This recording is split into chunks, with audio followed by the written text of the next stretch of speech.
Today I'm going to talk about longing. And this is a poem about whatever that is, by TK. There's a difference between longing and desire. When desires are fat and sated, mind will simply make up more. While it seems that you eat the fulfillment of your desires, in fact, the wolf of desires eats you. Longing is a bird who lives on sunlight. Desires sated breed irritable boredoms, fretful cravings. No matter how much you get of that which you didn't really want, it will never be enough. And this spirals, spins, winds around the heart and darkened with ceaseless wantings. Longing is a thread, sewing whole cloth from the rags of pleasures and pains. Longing is a flower that leaps out from itself as perfume. Why? Because it longs for the bee. The sun longed for the flower longed for the bee. Perfume is the result of all this longing. And we all know that pollen and allergies is the result too, but that's another poem. The flavor of the orange's juice is the sun's longing ripened. The flavor of the orange's juice is the sun's longing ripened. Be wary of those who have no longing. The body is wholeness's expressive longing into appearing. A brightness born from joy. A mother endures pregnancy, birthing pains, blood, exhaustion. The seed endures winter's freeze and spring's opening thaw. In both, longing becomes understood. The body longs to know wholeness. That longing is the secret form, the secret truth of every desire. When longing matures, it takes on a name. We could call it prayer. When it has blossomed, it takes on another name. We could call it love. It is in us and our longing that part and whole have the chance to meet. That meeting is the birth of unutterable joys. Let me put it simply. We are the organ of perception by which mystery knows itself. We are the eye, ear, tongue, fingers of.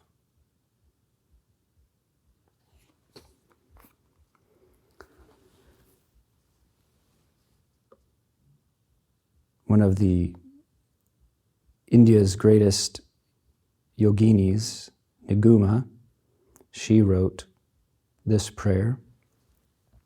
Treasured teacher, I pray to you, give me energy to let belief in self fall away. Give me energy to see through life's illusions. Give me energy to end reactive thinking. Give me energy to know mind has no beginning. Give me energy to let confusion subside on its own. Give me energy to know whatever arises is beyond words.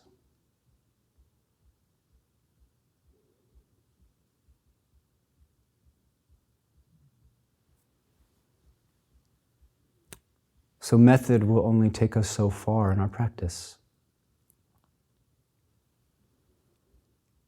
As Nanzen said to Joshu's sincerely longing heart, if you go toward it, you part from it. Method will only take us so far. As an aside, some people could learn more into method and to mustering their will and making a more intense effort. That will only take us so far. We've wanted something forever.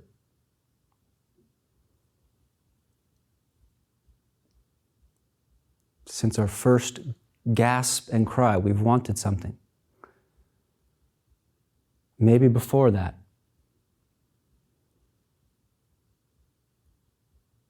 Could we say we're made of thirst? We're made of longing?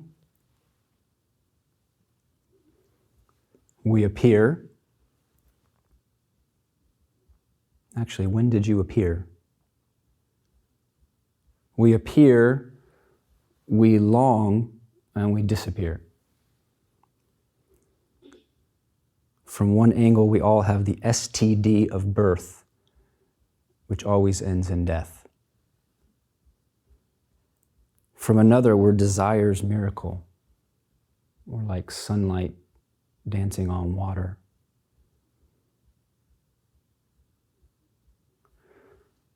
From another, we're beings made of longing and the desires that shape and have shaped us in response to that longing.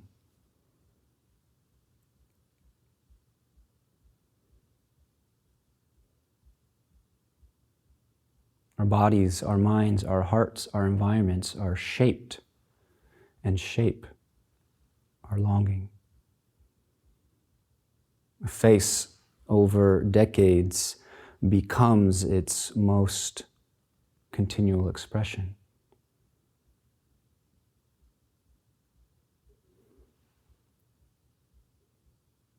We're beings made of longing and the desires that shape us in response to that longing.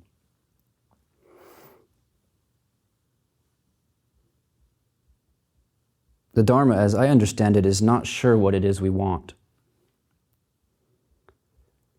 Yet neither are we. Are you sure you know what you want? And how do you know? People pay big bucks to other people for those people to tell them what they think they want. Dharma is not sure what it is we want. Dharma is not saying what you should want, nor is it ultimately about stopping want, but it invites us into a fundamental nourishment. That's the faith, and that's what we hope to verify, and that verification feeds back into the faith. We make meaning of thirst. Thirst can make a sad, regretful person on a deathbed. We can make meaning of thirst. The Dharma is a way we can empower ourselves to do that. A monk in all earnestness asked. Many of the koans open in that kind of spirit. They omit lots of things in these records, but they didn't omit that. They didn't cut that out. And many of these practitioners had been at it for sometimes 20 or 30 years. And still there was that longing. Still there was that sincere thirst. A monk in all earnestness.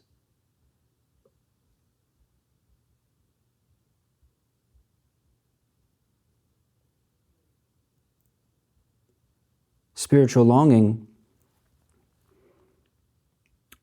can easily be misdiagnosed. You have to be careful who you talk to, because they might tell you that you're confused for being afflicted with it. In some ways, this path is a situation of it takes one to know one. And to know one, it takes one. Spiritual longing could have you as bereft as if you lost your only child. And as energized as if you just won the lottery. everything in between.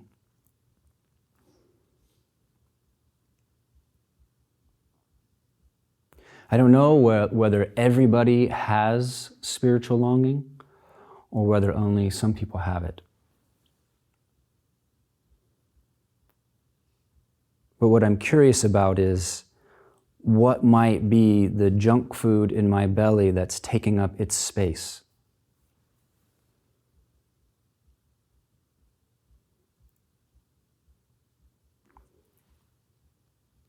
To let in the depth of our spiritual longing might mean to invite in tremendous demands. And you might sense that from the other side, and the fear of those demands keeps us from letting in the depth of that longing.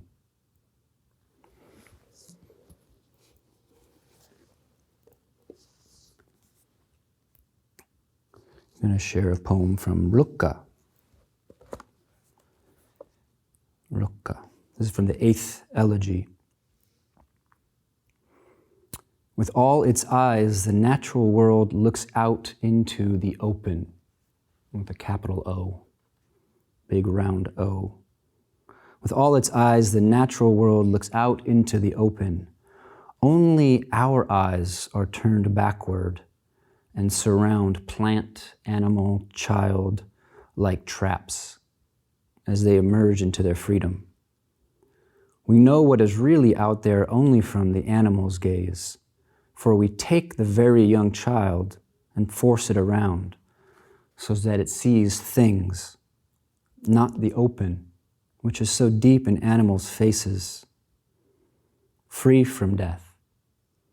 We only can see death. The free animal has its decline in back of it forever and God in front. And when it moves already in timelessness, like a fountain. Never, not for a single day, do we have before us that pure space into which flowers endlessly open. But we do have it. Always there is world and never nowhere without the no. That pure, unseparated element which one breathes without desire and endlessly knows. A child may wander there for hours through the timeless stillness, may get lost in it and be shaken back, or someone dies and is it. For nearing death, one doesn't see death but stares beyond, perhaps with an animal's vast gaze. Lovers, if the beloved were not there blocking the view, are close to it and marvel. Lovers, if the beloved were not there blocking the view, are close to it and marvel. As if by some mistake it opens from them behind each other. But neither can move past the other, and it changes back into world. Forever turned towards objects, we see in them the mere reflection of the realm of freedom which we have dimmed. Or when some animal serenely looks us through and through. That is what fate means, to be opposite and nothing else forever. If the animal moving toward us so securely in a different direction had our kind of consciousness, it would wrench us around and drag us along its path. Sometimes I think cats are that kind of bodhisattva. They're willing to endure our human bullshit just to sit there and silently teach what it is they float in. It would wrench us around and drag us along its path, but it feels its life as boundless, unfathomable, and without regard to its own condition, pure like an outward gaze. And where we see the future, it sees all time and itself within all time, forever healed. We, spectators, always, everywhere, turn toward the world of things. It fills us we arrange it, it breaks down, we rearrange it, and then we break down ourselves. Who has twisted us around like this? Who has twisted us around like this so that no matter what we do, we are in the posture of someone going away? Just as upon the farthest hill, which shows him his whole valley one last time, he turns, stops, lingers. So we live here, forever taking leave.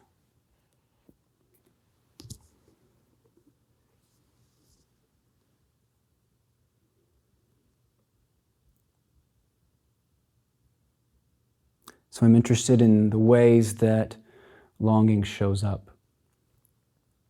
We can have a dissatisfaction with life, a feeling that this isn't right.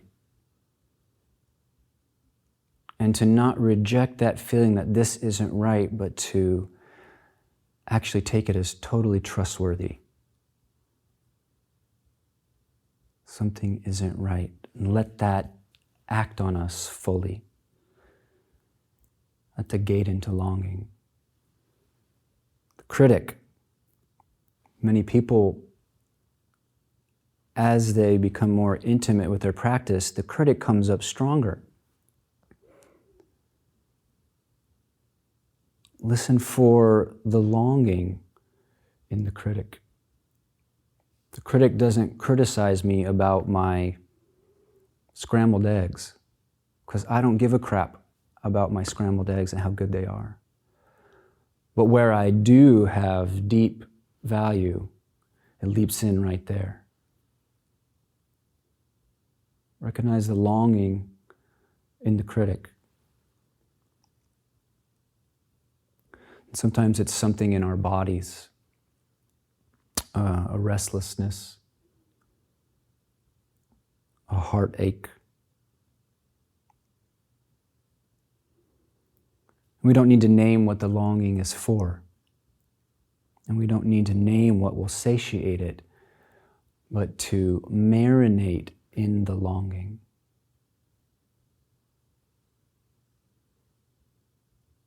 Because so often that spills into ordinary desire, and we do what we do with those things.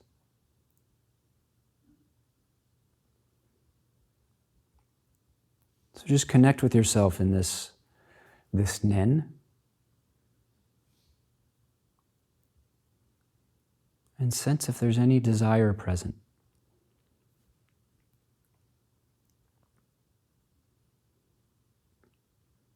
One way desire articulates is going towards something, going away from something, or inverting inward and kind of going unconscious.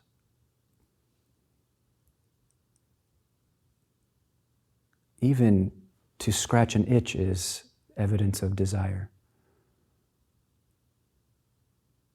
And it's great if you're looking now and there aren't any. That would be okay too. What's desired now? Do you desire something to go away? Do you desire something to pass? A feeling, a sensation, a situation in your life. Sometimes people desire for their own life to pass, because that seems preferable to really inhabiting it. Do you desire something to come? Feel that. If so, what is it that you desire to come? Or maybe you can't quite name it.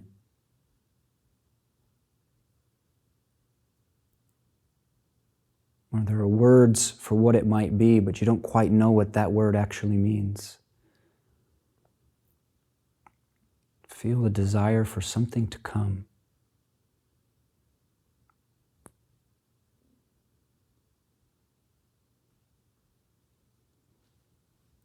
desiring the beginning of something, desiring the end of something, desiring to get out of the whole mess altogether.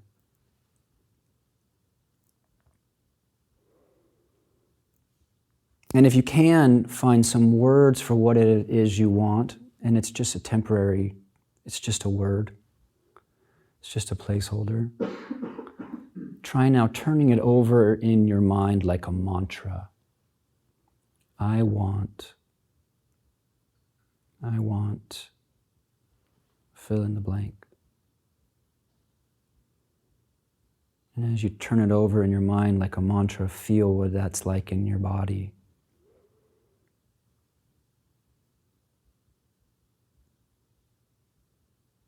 Turn it over in your mind and say it like you mean it.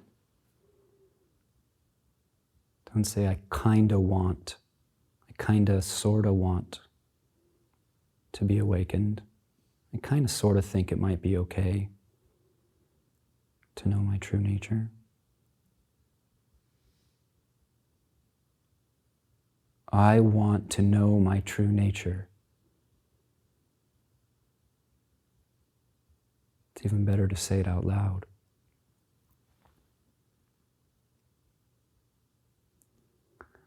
Buddha's teachings tend to go on and on about how longing will not be slated by ordinary relationship with things.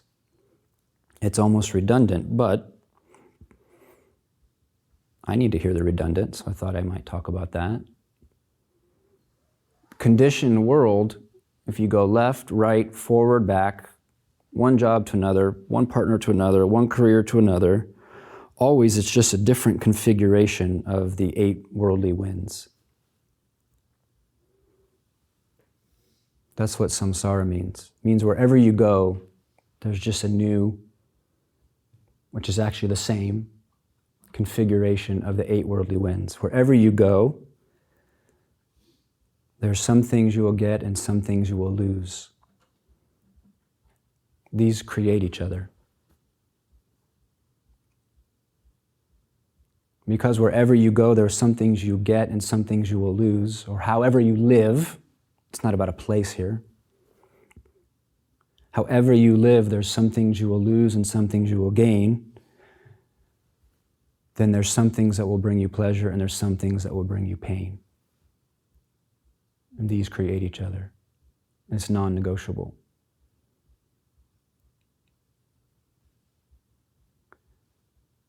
Whatever we do, wherever we go, there are people who care that we exist and people who are completely indifferent to our life.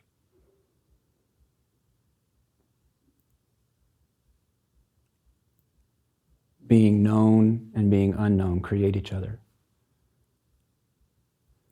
Wherever we go, there's people who might think we're okay or pretty good or fill in the blank.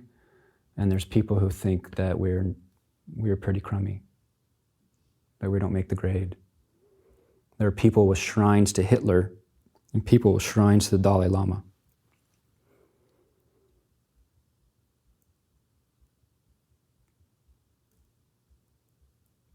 So getting real about desire and longing,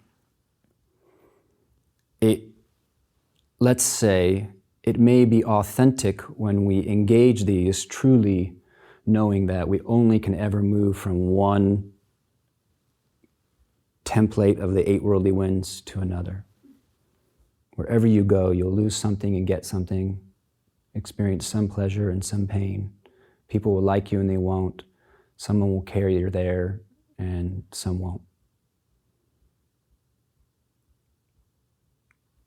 And you can't do anything about that. Inhabiting our longing makes us vulnerable and raw.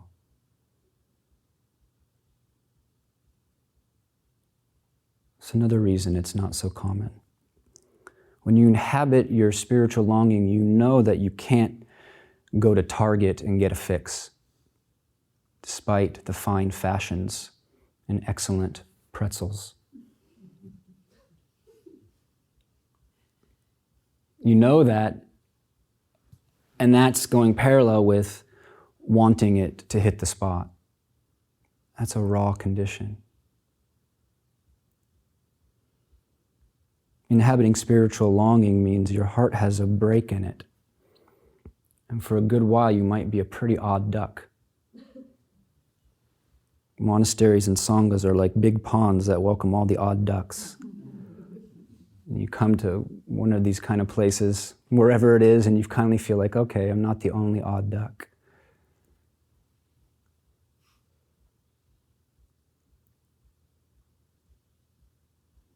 My spell correct made it say monasteries and sangrias.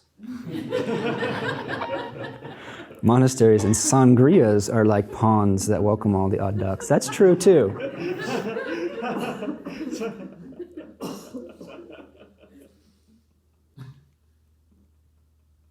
So how do we stay in touch with longing? If method only takes us so far, how do you stay in touch with longing?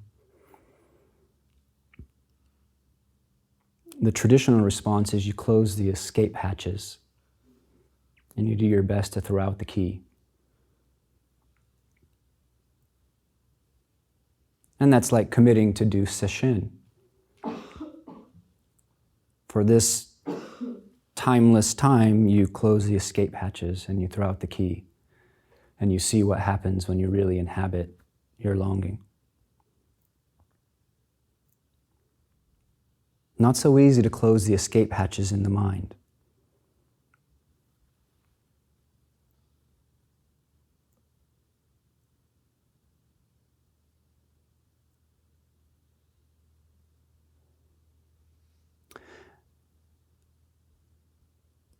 The relationship with longing can change.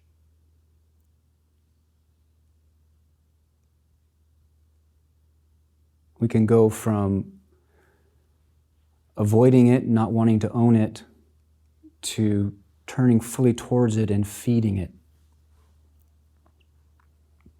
And so we begin asking for help. That's like this prayer by Naguma. Let me read that again.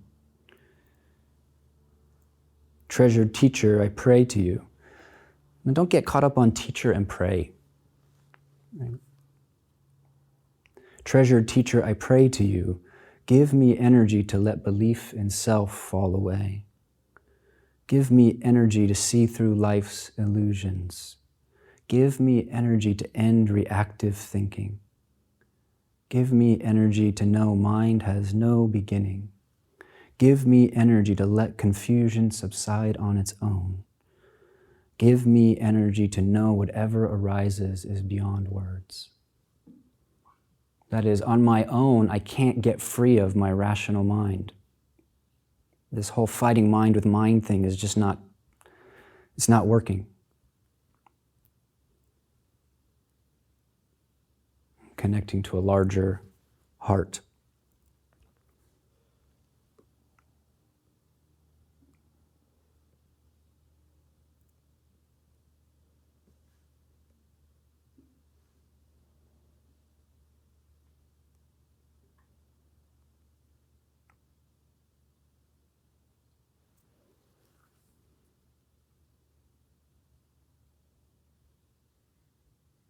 I'm looking at all these things that I wrote and feeling like they're now dead words. I don't want to say so much of them. Let's see what Hongzhi has to say. This is called The Wonder Verified and Fulfilled. As you hear this, and let it permeate, see if it sparks any longing in you. See if something resonates as you hear these words.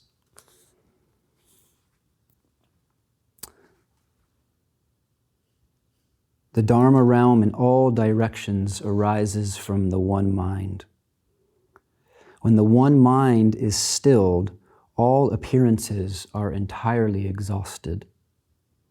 Which one is over there? Which one is myself? Only when you do not differentiate forms, only when you fully let go of discriminating this from that. if only for a moment. Only when you do not differentiate forms, suddenly not a single dust is established, not a single recollection is produced. Just totally let go of the grip on the reference to the past and that subtle leaning towards the future. Time is this terrible prison that's made of nothing.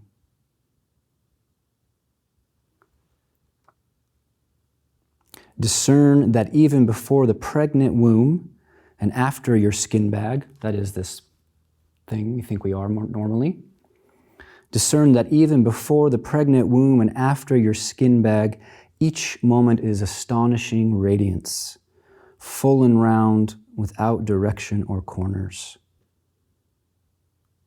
Trifles discarded. Where truly nothing can be obscured, is called self-knowledge. Only thus knowing the self is called original realization, not even a hair received undeservingly. There can be a lot of stuff on the level of the mind about, do I deserve this? Am I worthy of liberation? A sense of shame we might have been imprinted with, which is worth addressing on its own terms with the right medicine. But this is outside of all of those concerns. Not even a hair received undeservingly. To know the depth of our nature has nothing to do with deserving it or not deserving it. Does a human being deserve or not deserve the sky, the sun? Hongzhi continues, magnificent, subtly maintaining uniqueness, genuine hearing is without sound.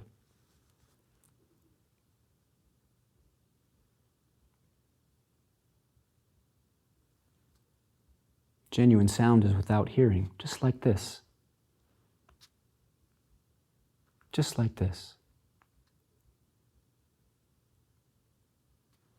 Just like that. So it is said that perceiving without eye or ear is where the wonder is verified and fulfilled. Perceiving without eye or ear is where the wonder is verified and fulfilled. Light streams forth from there and many thousands of images appear. Every being is actually it.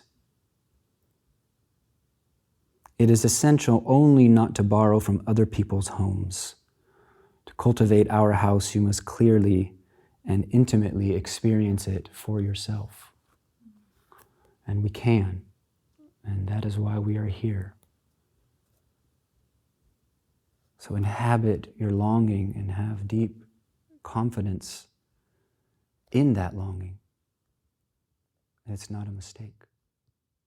It's not a mistake.